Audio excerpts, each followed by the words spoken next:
Say it again.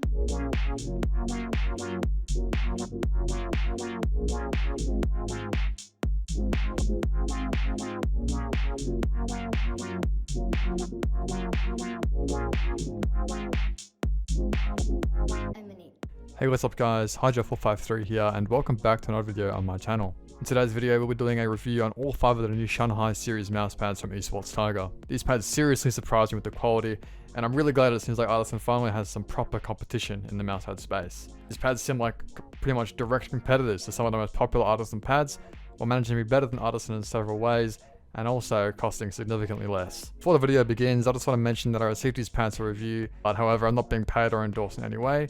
This is an unbiased review, as is always on my channel. I'll be covering each pad from slowest to fastest, and giving my overall opinion at the end of the video.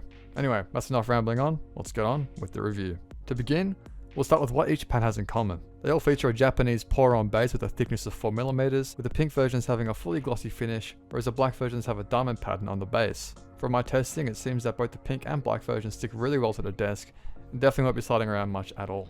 A benefit that I noticed compared to Artisan pads is that the Shanghai pads don't seem to really need any moisture underneath the base to make it stick really well to the desk, whereas the Artisan pads sometimes do. But it is of course dependent on the type of desk surface that you're putting the mousepad on.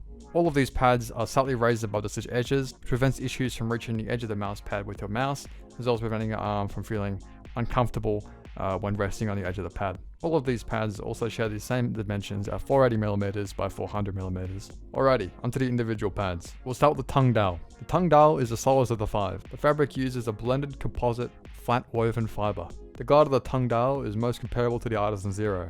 I've been manning the Artisan Zero for years and even own 2 of them because I like it that much. And yet the Tongdao was the first pad I've ever tried that I actually prefer over the Artisan Zero. The stitching in the Tongdao is very similar to the Zero, but it's ever so slightly smoother, but in terms of speed and overall glide, they are pretty much identical. By far the best thing about the Tongdao in comparison to the Zero, however, is the fact that hair, dust, and other particles like that don't really get stuck in the weaving, which is a huge issue that I have with the Zero. This pad is ideal for players of tactical FPS games like Valorant and CSGO, as it provides a lot of control, which is fantastic for making micro adjustments, while also not feeling muddy like other slow pads, which can tend to hinder bigger movements like flicks.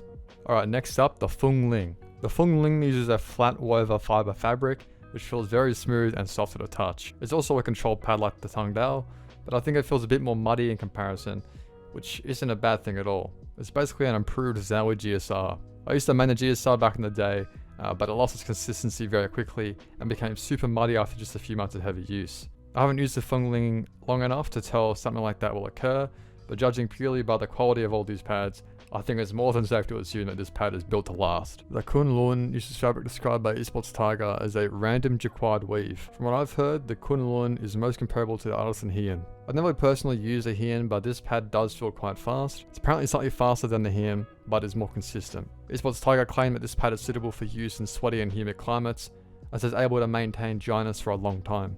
At the moment though, it's winter here in Melbourne, so unfortunately I'm unable to really test that. The Lei Ling uses a super dense or random weave in the fabric, almost mimicking a fine grain type of texture in the pad.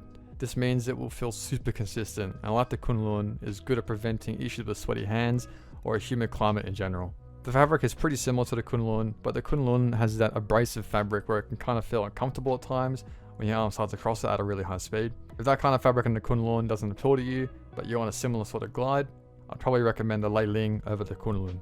Alright, and finally, the fastest of the 5, the Chuanyun. The fabric feels really nice in the skin. It's extraordinarily smooth. Personally, however, I kind of prefer the more controlled pads, but if you're looking for an alternative to the Artisan Raiden or something like that, you'll absolutely love this pad.